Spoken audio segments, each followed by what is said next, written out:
Yeah, hello, welcome to a new video. Something different today. There's actually one interesting event going on at the moment. It started today. I wasn't really aware that this was scheduled at all, but the World Rapid and World Blitz Championship is about to be played, or has started today in Kazakhstan. I think it's in Astana. I'm not quite sure. I think Astana, the capital of Kazakhstan. And yeah, it's a pretty strong field. It's not like all the top players are there, but yeah, well, it has Magnus Carlsen in it. So you've got the world number one and arguably the best player at the moment playing. And today they played the first five rounds of the Rapid tournament, which is a round robin, I think, with 12 players, if I'm not mistaken. And yeah, I'll show you briefly those five games played today by Carlsen. Um, let's get going. So first round, he played black against the Grandmaster Kashgaliev. I'm not quite sure that I pronounced this correctly. I think he's one of the local wildcards.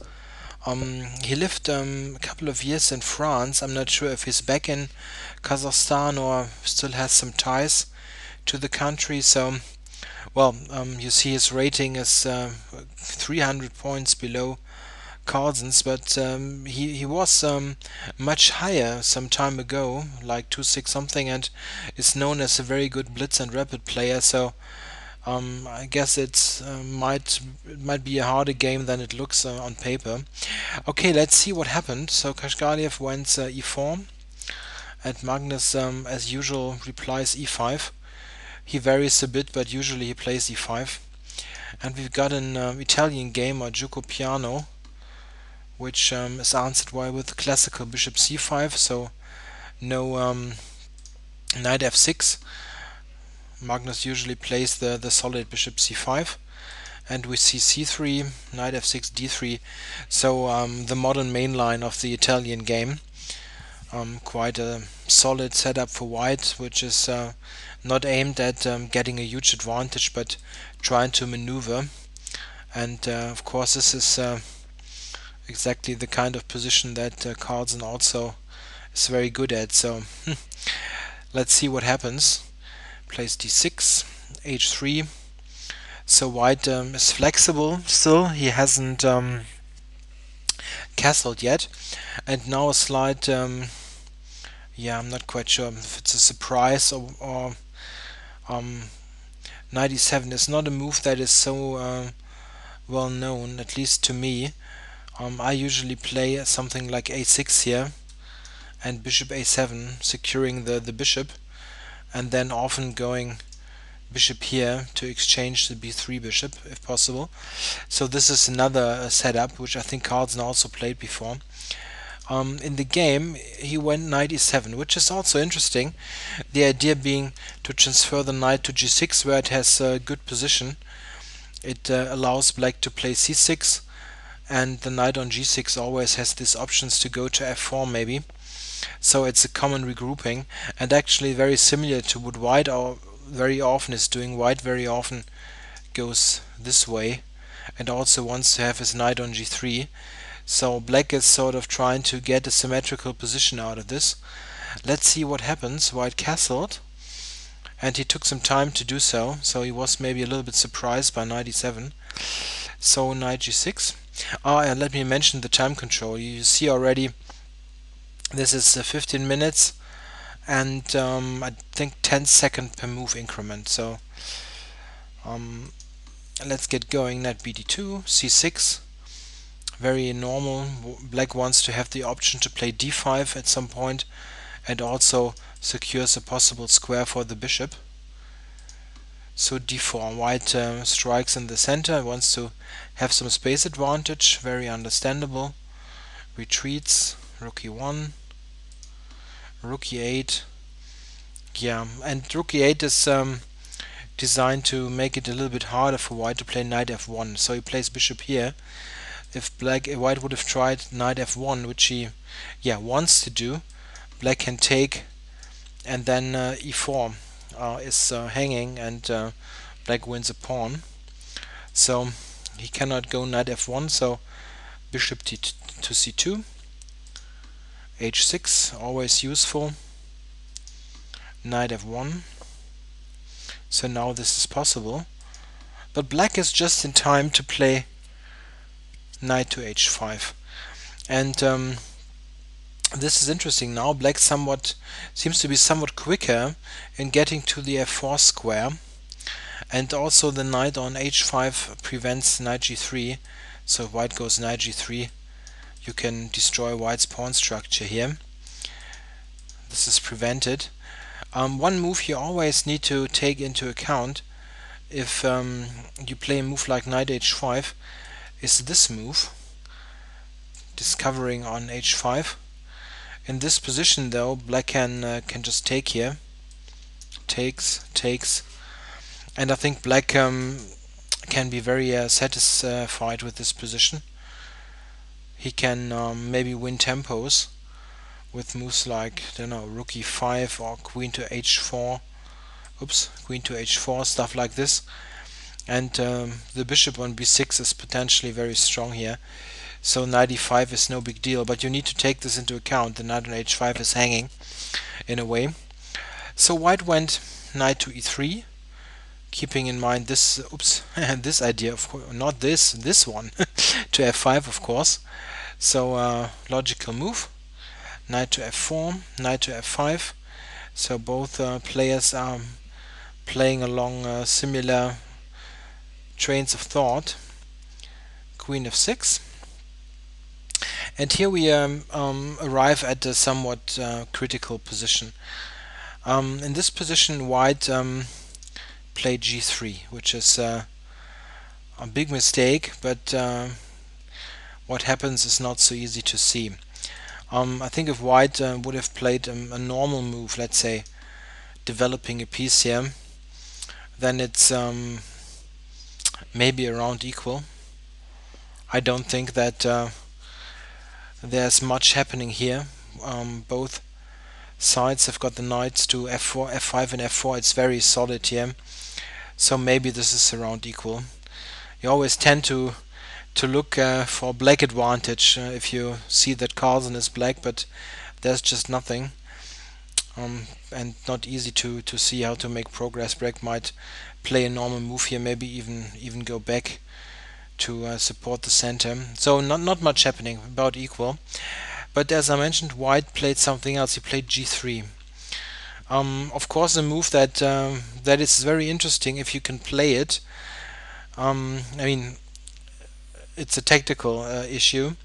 If black now would retreat, let's say to e6 here, then white would have gained something, because the g3 pawn just prevents black from coming to f4, and this is arguably a bit better for white. But of course h3 is hanging, and Carlsen just took the pawn.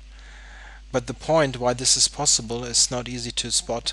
King g2, and now your first thought is, okay, no big deal, the knight is hanging, I'll just retreat to g5. But this leads to a complete disaster, and white is outright winning in this position even. Bishop takes g5 and rook h1, stuff like this. So this is simply winning for white. So this g3 move has an idea, no doubt about it, but what's happening here is on queen g2, black doesn't need to play knight g5, he can play the very strong move d5, and this is really strong. So what should white do now? If you capture, I'm not quite sure what he played, he took on e5. If white would capture on h3 here, black can take on e4, and then you see the idea, this d5 move really put this knight on f5 in a terrible pin, and black will regain his material with a brilliant position. Let's say something like this. Maybe there's even something stronger. something like this, and black is a pawn up and has the much better position because of the activity. Everything is very active from black's point of view, so this is just winning on this level at least. So white is in huge trouble here. What should he do? Black also simply threatening to take on e4, so at the end he decided to play d takes e5. Black just recaptures, and yeah, white took here. Let's have a look. If you take now, black can do just the same and will regain the piece with a huge position. Or maybe you win even more. Yeah, so much stuff hanging, so not working. This is why white decided to take on e5, and black took with the rook on e5. In this position, actually, here there was here also it was possible to take on e4, which is a bit of a computer move.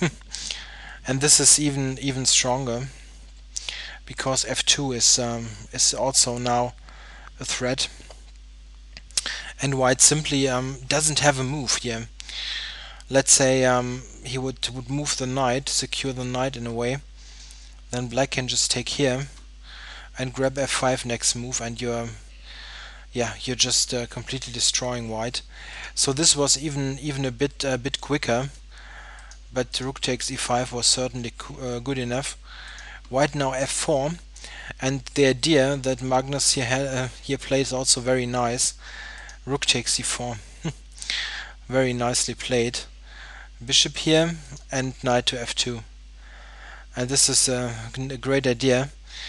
Black temporarily has sacrificed the whole rook, but the f2 knight simply forks those two pieces, and the queen needs to take care of herself.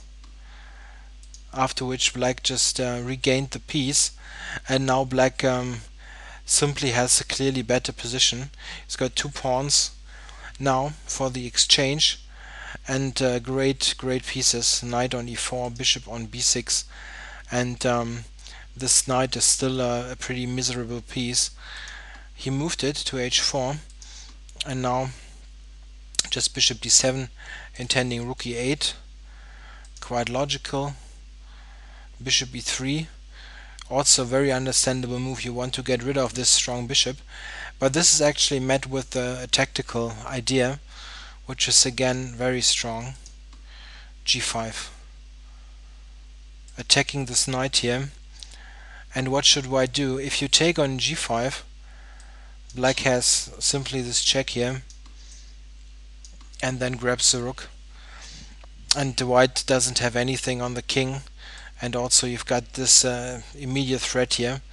White is just huge amount of material down here, so you cannot take on g5. So as the knight is hanging, you don't have much choice. You need to retreat it, and then black captures on f4 and wins another pawn.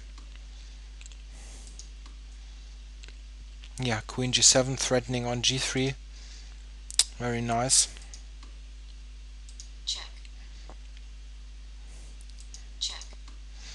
Yeah, and what do we have at the end? 4 pawns for the exchange. Quite a nice exchange sacrifice. You cannot really call it. So what black's now doing is he's just advancing his material. Yeah, here even it's difficult to secure the rook. So white tried this kind of stuff, but now knight d3. And in this position, after rook h8, white resigned, as he will have no alternative to I actually saw this incorrectly. Yeah, white simply doesn't have a move at all. So what should white do? If he retreats the knight, you can just take here and grab this pawn, and the knight endgame with 3 extra pawns. I mean lots of people would win this. Not, you don't need to be Carlsen to do this, so it's just totally lost, and white resigned. Yeah, very nice game, and it's actually this move which really is the star move of the game. This d5, this oops, this d5 move is really strong. Okay, so this was the first round, so he started out with the victory. Let's go to round 2, which was against Morosevich. Okay, let's see what we got here.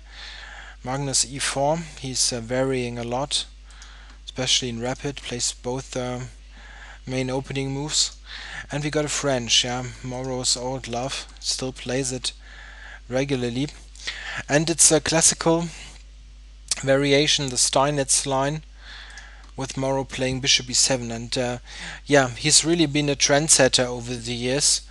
This idea with bishop e7 is an old favorite of Moro's. He played it, I think, back in the 90s even, really a long time ago, and it nowadays sort of became one of the main lines where Black is searching for new ideas, and not without success actually. Idea is to stay flexible with this move. You have multiple options later. White plays queen d2. He's got some alternatives, of course, and now b6. And this is a quite interesting setup. This b6 move actually prevents white from ever taking on c5, as you would play bc5 and have a huge center.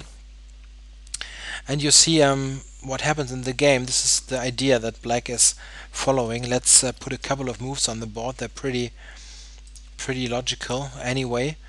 Black plays f6 here, and this is the kind of position that Black is aiming for. He wants to have this opportunity, maybe using the e4 square, and one idea even might be to put the bishop on b7, also supporting this knight to e4. So this is a really interesting kind of strategical game Black is aiming for.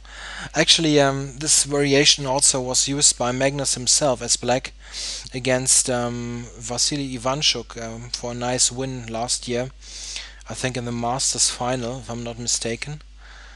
So King h1. White went now. It's a very common move, f4 and King h1, to get rid of any possible checks. And Black went c4, and this is a very committal move, of course, but according to the plan here, because bishop b4 now really fights for the e4 square. Black aiming now to play knight e4, and it's quite interesting what happens here. Knight e5, Black takes, d takes e5, and knight e4. And at first you think, okay, Black must be doing great here. He's realized all his ideas, but it's not so clear cut. White went knight e4 now. Knight e4. Black went knight e4. White queen e1. And in this position, of course, Black has some alternatives. What he played is the very direct move d4. I'm not sure if this is really good. He had some alternatives, of course. He could have captured on c3, for instance, and this really makes this a super strong piece on e4. What Black now might try is to play for this kind of maneuver. If Black manages this, he's certainly very okay. White, of course, is not without ideas also. He could play something like bishop here to secure this point, and then maybe even try to prepare this kind of pawn storm. Would be a very complex position, but quite a good alternative for Black, I guess.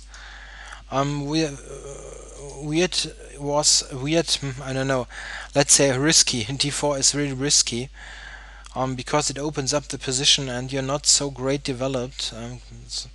Rook d1, yeah, is what was played now. Maybe the Black player Morozevich here miscalculated something. It doesn't lead to a terrible position for Black, and I don't want to give this impression. It just leads to a position where white is certainly happy to play. Yeah, black is in a pin now, and I don't think he has much choice. He took on c3 now, b takes on c3, bishop, and queen f2. And this is really nice. White now intends to get the pawn back. So black played b5. An alternative here was really to take here, play this kind of position. This is quite similar to the game, and the issue in this structure is simply this point here, this square on d6. White always has this idea to put a rook on d6, and it's very hard for black to tolerate this kind of piece on d6. But if you take, white will have opportunities to get a strong passer here. And we see a quite similar structure in the game. In the game b5, yeah, this is quite similar, still this d6 square. And now we see bishop f3. Rook was attacked, needs to move, and rook d1. Note that Carlsen absolutely doesn't care about the a2 pawn. Black played bishop here. Let's check quickly what happens if black would take. Then rook d8 is exceptionally strong move. What should black do now? Let's say he retreats. Then white can take and play this move, and this is very strong. Rook here, and this is also hanging. White is winning in this position. Let's say look bishop b7, and then you can just take here with this idea. Yeah, black simply loses. He cannot take on a2, and this position already is very dangerous for black. He has problems. Oops, I need to use this button here. He has problems with his bishop. Cannot go here, and well, this move is, I think, what he played, and we see what happens. White gets on the 7th rank.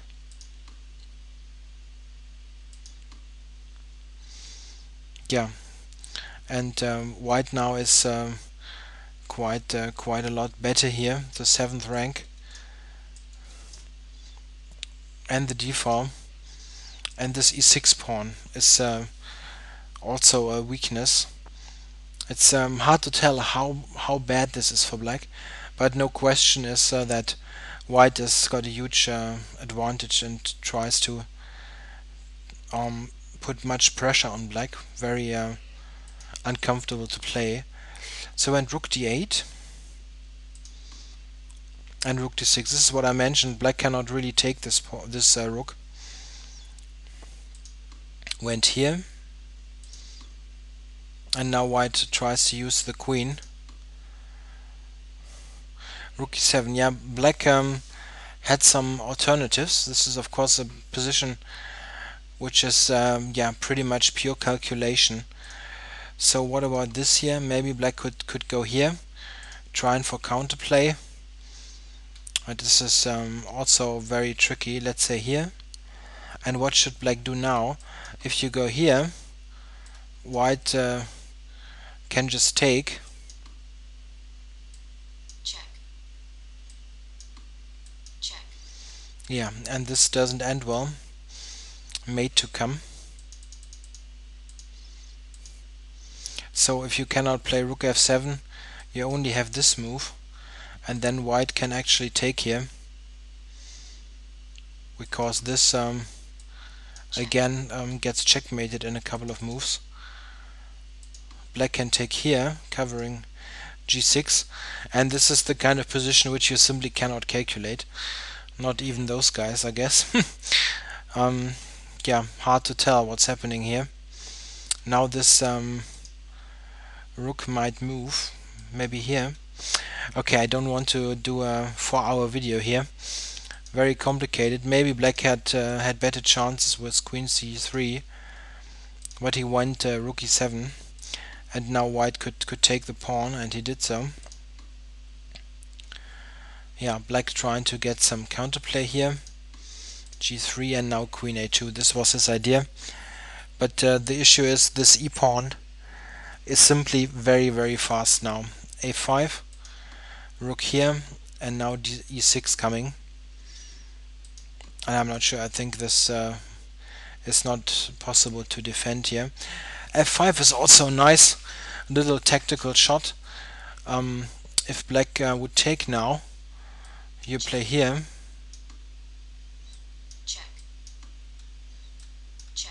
Yeah, and this is yeah, made in a couple of moves.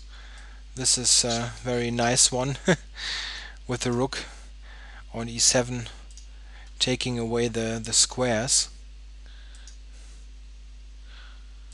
Not quite sure what my computer is doing here. What's happening? Somehow I have this kind of Windows symbol going here. Not sure what he's doing. Alright, so he couldn't take on f5, and he played queen a3, and white just grabbed here, also covering this on f5. Yeah, I think this is just a matter of good technical play now.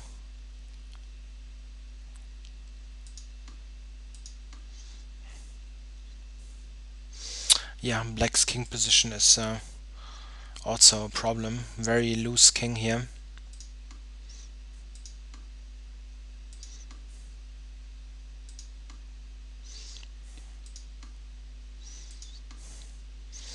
Yeah, and now we see white trying to use black's king position immediately. Black grabbed, and now this very strong move, threatening rook here. And yeah, what should black do? If he moves the king, then you've got this check coming. Yeah, and here you absolutely cannot cover g6. Amazing. If you go here, it's made in one move. So very very much of a problem. Somehow my computer has a problem if there's a checkmate here. Funny, not quite sure what's happening. I try to press the button which just takes back a move, and it somehow doesn't do anything. Checkmate seems to irritate the computer. Okay, so let me try this button again to get back to the main line. It's quite annoying actually. Okay, so Moro took here on e6, and rook g4, king h8, and yeah, it's basically what I just showed. And it's curtains made on g7, or this kind of move, which is not too problematic. Problematic also. Yeah, so very nice win in the end. I think really crucial was the situation around here. This kind of position which happened with the rook here invading was very problematic for black. Maybe you could have defended better, but not a very fruitful task somehow. Okay, this was the second game and the second win. The round after that, I think, was the Swidler. Not quite sure. Yeah, against Peter Swidler. Alright, so Carlsen playing black and Swidler played c4. Interesting. He's yeah, an e4 player from his childhood, but in recent years he tried to branch out a bit. So also interesting that Swidler here, okay, he wanted to stay along English lines. He could have played d4, e4, trying to get into a King's Indian or Marozzi bind, but okay, we stay within English territory. And Magnus plays knight h6. He played this kind of setup before, wants to go here to control the d4 square. Let's just put a couple of moves on the board. Yeah, here Swidler played the interesting move before. I think most people here would have maybe played rook b1 to prepare this move, but Swidler here shows that you can play it without this preparation. If now black would take with the pawn, you can just take here, and then white, I think, would most likely just play d4. I don't know if this is a theoretical position, it's just what I was thinking, because now white has quite a nice center, and it's questionable what these knights are doing. They are maybe just getting kicked around with moves like this or e4, and I don't know, I think white should have some decent compensation. Magnus played something else. He took with the knight. Also an interesting maneuver, because here black uses the pin, so he will get some material back. White went d4, black took, and now e4. And now we see that in return for his sacrifice of even 2 pawns at the moment, white has built up this great center here.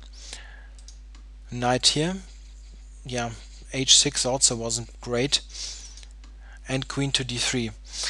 So it's interesting. In this position now, I think Carlsen plays quite strong move, and I think this is the kind of move which a strong player immediately recognizes as something which you might need to do, really have to do, because if you play some sort of passive move, let's say black plays a passive move, then it's really questionable what happens now. Here, if you go here, your knight is very much offside. This is also just a terrible square, and white has huge compensation. So to make it short, what Carlsen played here is b5, immediately giving back a pawn, and this way opening up the position. White took it. Alternative would be maybe c5, and then black actually can enter on c4, and this knight, from being a sort of hunted animal, it just developed into a pretty strong beast on c4.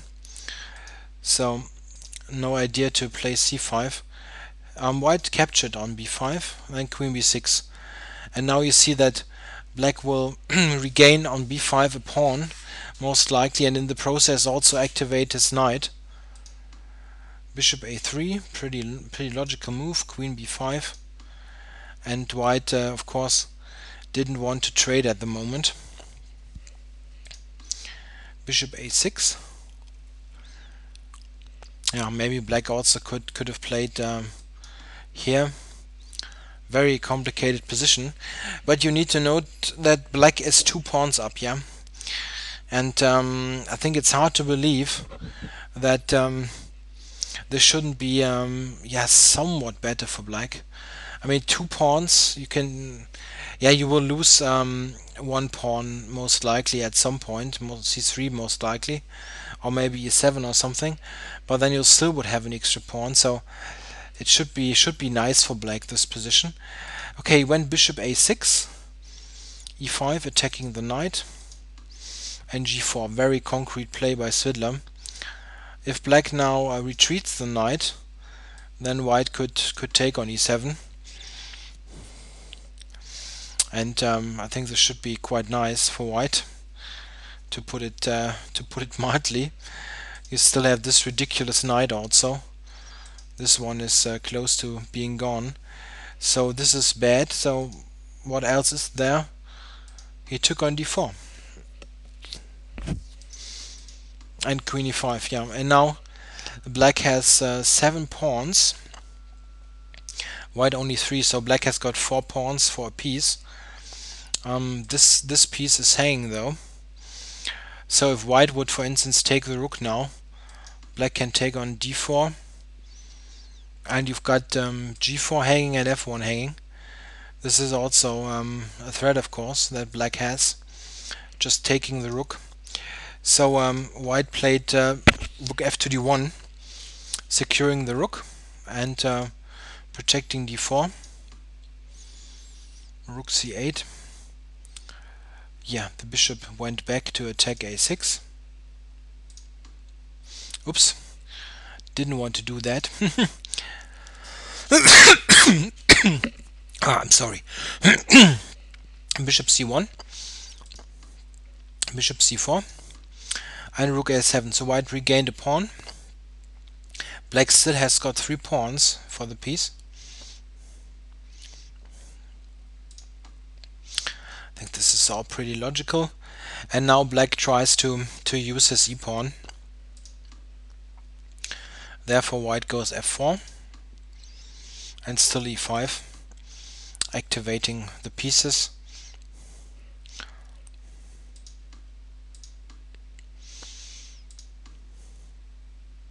Yeah, I think this is all pretty understandable. White got c3 back, and now it's just 2 pawns. Yeah, but black can play actively here, of course, attacking on h2. Rook to g3. You cannot go here because this one is hanging with check also. So rook g3 makes much sense. Rook a8. Yeah, the idea to invade here. Yeah, black has a very active position still, so he's in no big danger of losing, I think.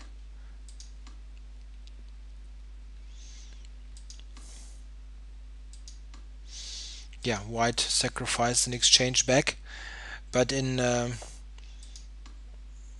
return he got a very nice grip here on the dark square d4, and you will see that white manages to coordinate very nicely here after the queen exchange. This bishop transformed into a real monster on d4, and you can see that this diagonal is quite strong. White fixes the pawns here and now just wants to transfer his knight. Yeah, actually I already have highlighted the squares. White would like to get a knight to h6, f6, something like this. Also f4 would have been a nice square. So we see there's this kind of regrouping now. Black gave away the pawn here, and now we've got this kind of idea. Check. Yeah, white has discovered checks, but they don't lead to too much.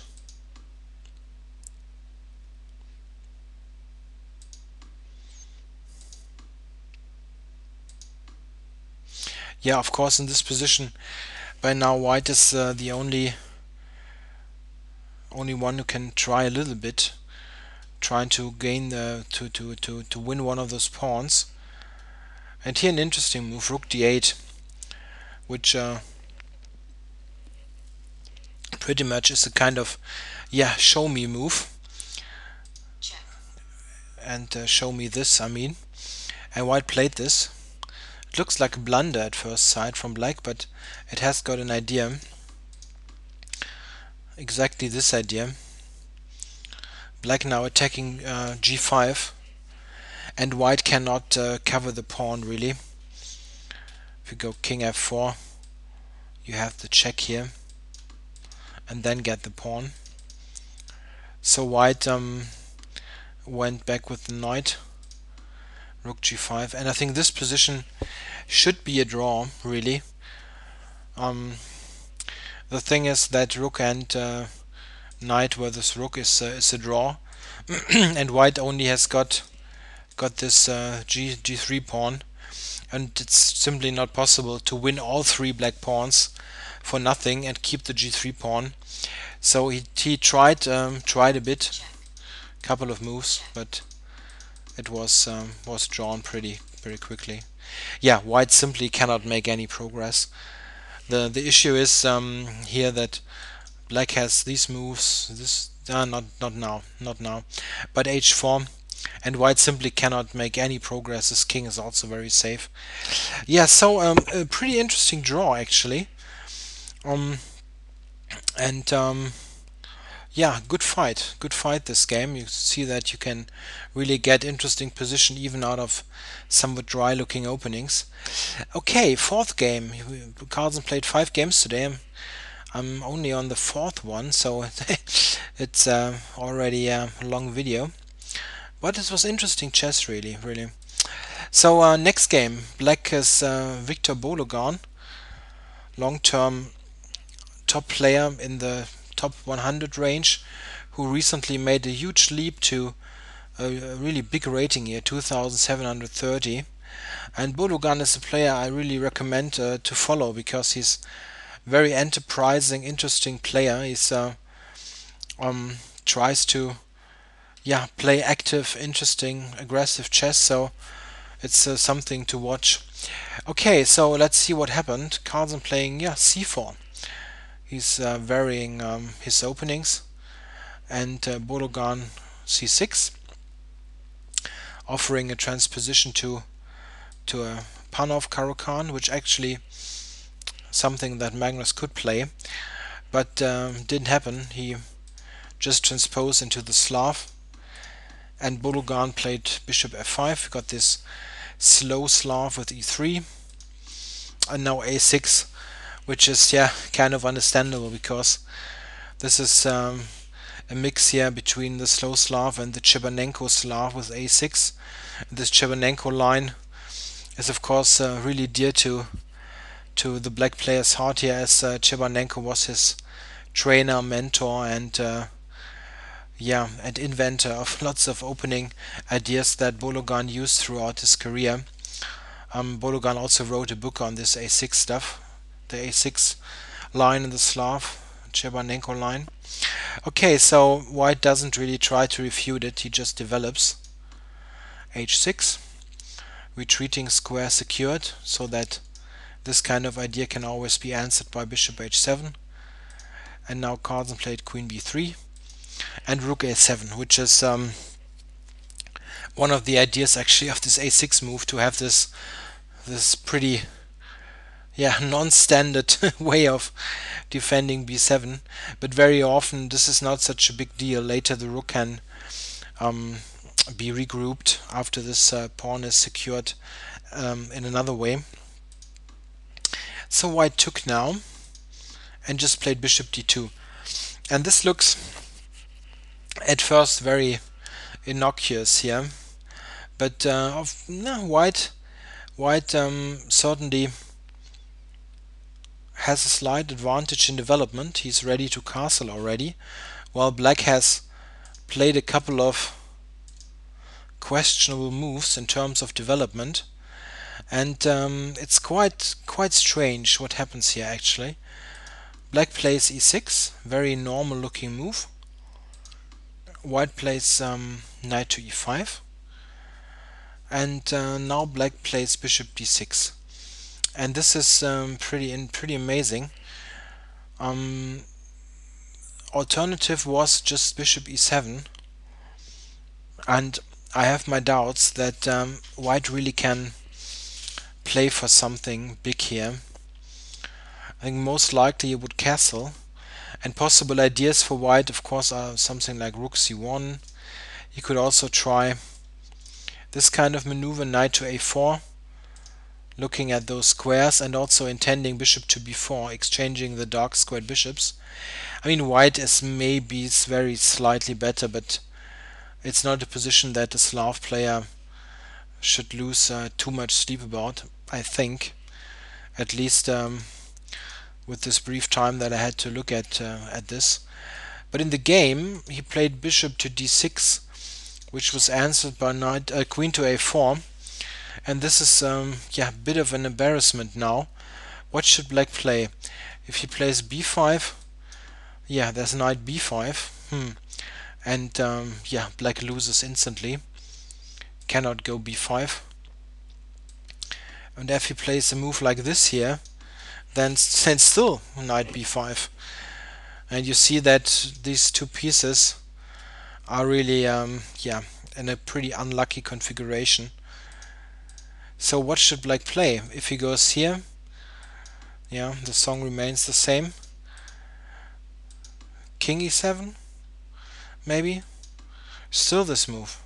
And what is black supposed to do? If he retreats, then this is, well, not really worthy of a world blitz or world rapid championship.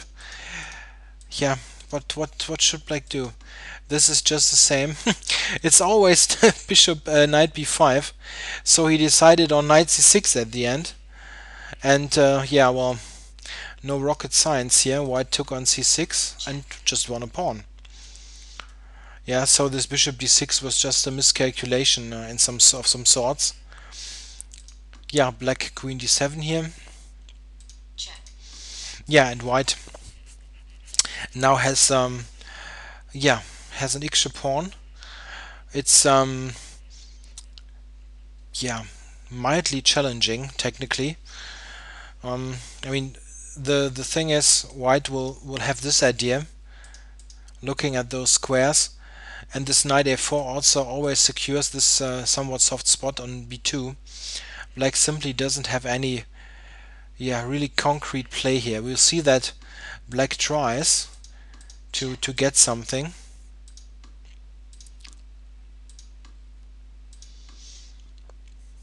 check, Yeah, but now this is just, yeah, basically over. With Carlsen's technique, it's just over. White has got the extra pawn, the better pawn structure, and black doesn't have anything concrete going for him. So white just slowly but steadily improves the position. Yeah, black suffers from those weaknesses. White also has got the potentially a better bishop here, looking at this d5 square. So let's follow this. And Carlsen's technique is usually very, very good. Yeah, and now the final chapter in this story, the White's king needs to be involved. Improving the piece here. No hurry, very important.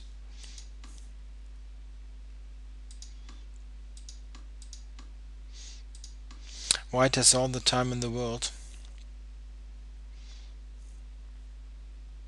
check,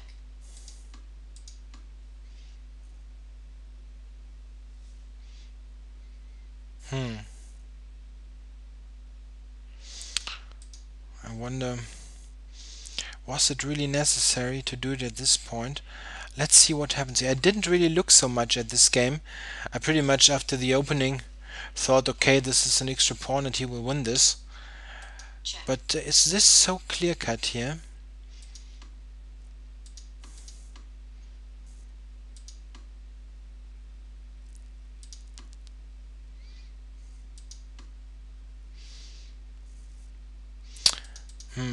Yeah, I'm a bit irritated here because I didn't really prepare this game, because I thought, okay, this is winning anyway. But looking at this now, I'm not too sure. Of course, okay, white couldn't take, of course. Let's start with the simple stuff. And the a-pawn promotes. So it's clear that this was the idea. So black here, b6. check,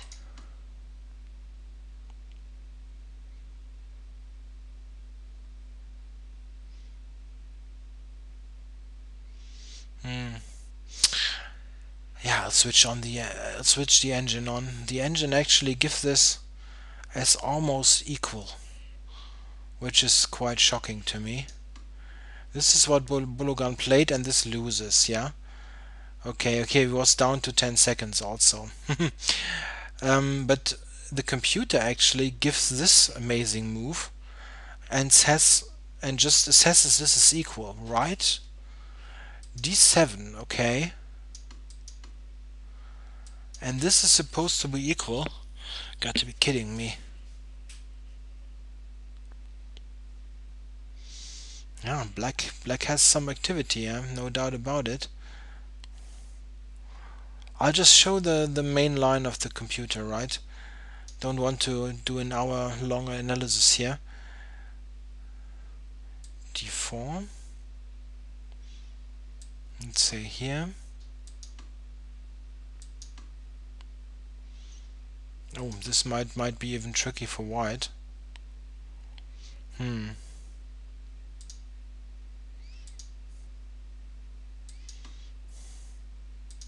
check, Yeah, black is very active, yeah.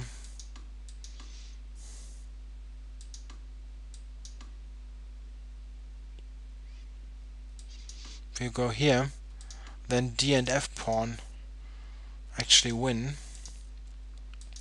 So here,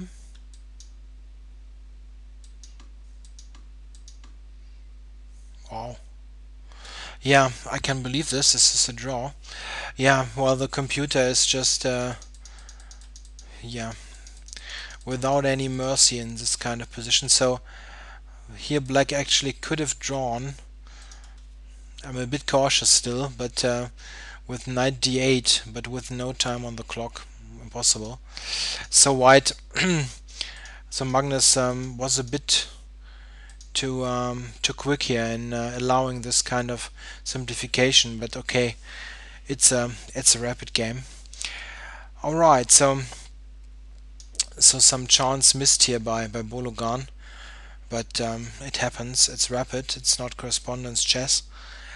Okay, so let's then switch to the last game here of Carlsen's. This was a long game again against Grandmaster Kurnusov. I'm not quite sure why he is participating. It's not so high rated. Maybe he did he did win some qualifier or something. Possible. Not quite sure. Okay, so Carlsen black. We've got a Rulo pass, and he actually goes for the Berlin. No fear to play this for a win with black. Kurnusov castled, takes, and now he played rook e1, which is, yeah, sort of the spoil sport line here, which doesn't even allow the Berlin endgame, which arguably is not so easy to play even for white. Rook e1, knight d6, knight e5. This is white's idea, and you will see what this leads to. Bishop e7 to block the e-file. Of course, just to show it quickly, black cannot grab here, check, as this wins about everything here. So bishop e7 is the tried and tested move. White drops the bishop back and get this kind of position, which has some slight resemblance to an exchange French. The E line open here, and this is, I think, what basically has been White's idea. He wants to exchange quite a number of pieces and maybe get a draw. So let's put some moves on the board here to not make this video such a long affair. It's already much longer than I planned it to be. So White is basically trying to activate his pieces and exchange some stuff along the lines. Yeah, this kind of position here certainly is yeah, somewhat better for White, I guess. The active pieces, so not much to worry about. So we exchange a couple of pieces here.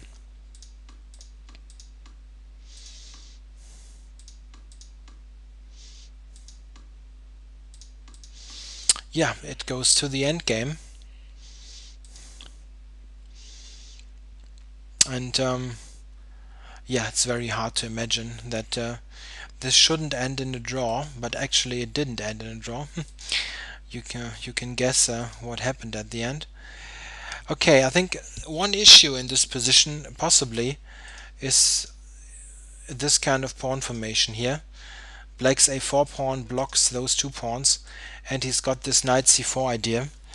And somehow Black managed to really make something out of this.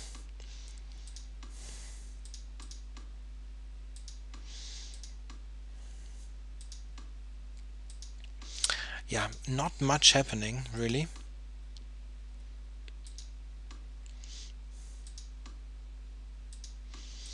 Yeah, sort of maneuvering. Yeah, this is of course oops, I hit this bloody button again, which advances 5 moves. Yeah, of course this kind of maneuver is something which always needs to be taken into account, using the rook here on the 5th rank, or sometimes it's also like this, to attack this weakness. Very useful maneuver, one should really take note of. Really happens often. Yeah, I think still objectively there's not much happening, but let's see how it continues. This regrouping now possibly allows to take the knight. Yeah, black puts the rook back. Not much left for it to do. Yeah, and this is an important point here in the game. White cannot now just pass here. If he would play a move like this, then you need to also reckon with this kind of stuff. Oops, not h3, attacking h4, and this is a second weakness in addition to this pawn. So white needs to take this into account and captures. Yeah, around here black is definitely starting to maybe get a little something, but it's hard to say at which point it really gets critical. Check, check. Maybe I should have. White could have stayed put here. Just rook to f2, and maybe trying to also maybe try something like this here. What he did, he captured here, and then black entered on e2. Not quite sure if this is a good idea. Yeah, he played rook to f2. Not sure. Can you go here? Yeah, the problem is that this pawn also now becomes a weakness. Still, this looks playable for white. Yeah, in the game he offered to exchange rooks, and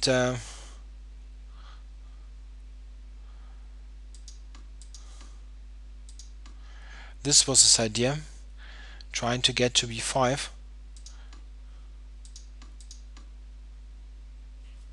Yeah, and black now still has this idea of knight c4 to a3, but he wants to use the king to attack this knight and then grab a3.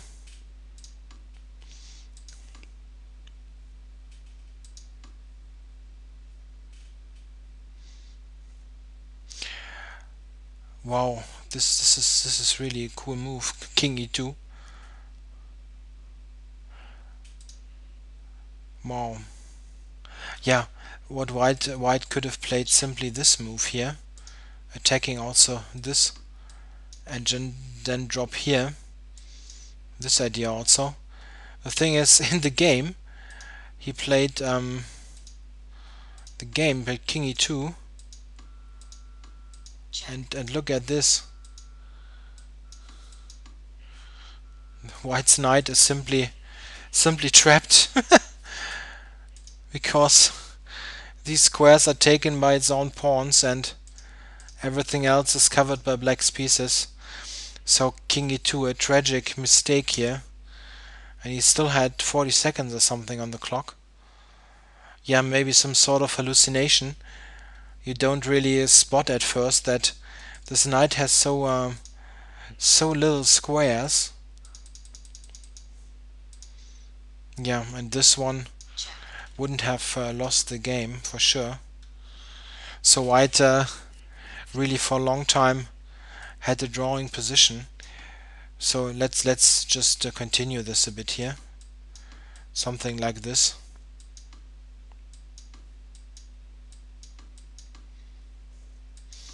It will just get everything will get exchanged here. Something like this.